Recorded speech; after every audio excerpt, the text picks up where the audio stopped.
This morning, the House Ways and Means Committee will hold a hearing on the recent surge in anti-Semitism on college campuses across the country. According to the organization Hillel International, more than 1,800 anti-Semitic incidents on college campuses have been reported since the October 7th Hamas terrorist attack in Israel.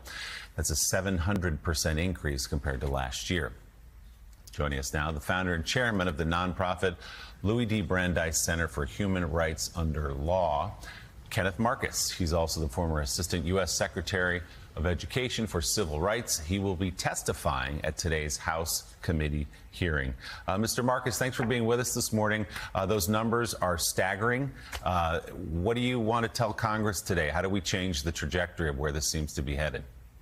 It's good to be with you. What I want to tell Congress today is that what we are facing is a crisis, even beyond the numbers, even beyond the incidents, many of which are violent and appalling. This is a bit of a wake-up call, not just for the Jewish community, but for all Americans, that what we're seeing is a fundamental change in our higher education culture. This is going to affect us all, and we're all going to need to deal with it.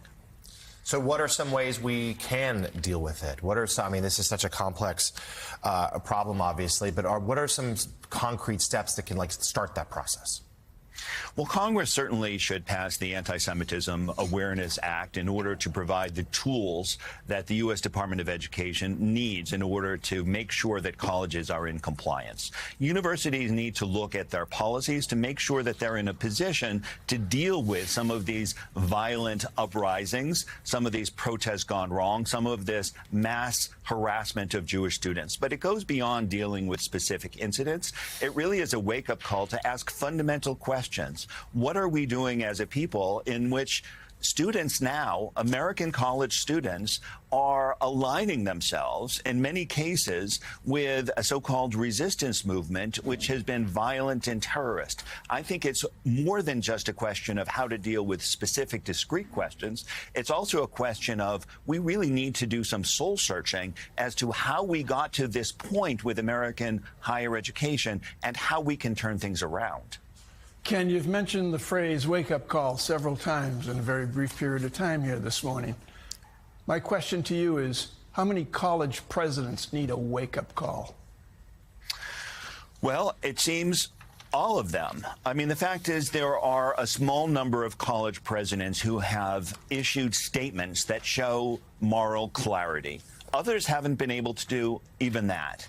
But the fact is that statements only go so far. What we need is bold actions. What we need are new policies, but we also need a certain inward thinking. We need educators to act like educators and to ask the question, what are the roots of this violence that is spreading on those institutions that are supposed to be oases of tolerance and reason and light, and which have instead become spreaders of this virulent anti-Semitism and undermining of values that we should all be sharing? It goes without saying that we've said this many times over the last 8 months or so, that if this were any other group aside from Jews and we're seeing and hearing the kinds of things that we're seeing and hearing on college campuses, and not limited, as you know well, to college campuses, some very ugly attacks here in New York City just the last couple of days of red paint being thrown at people's apartments and triangles marked for death on people's doors, Jewish people. Why the equivocation in this case when, of course, we wouldn't see it with anyone else? It is startling to see the double standards. Institutions that are quick to respond even to microaggressions against other groups are unwilling to deal with macroaggressions against the Jewish people.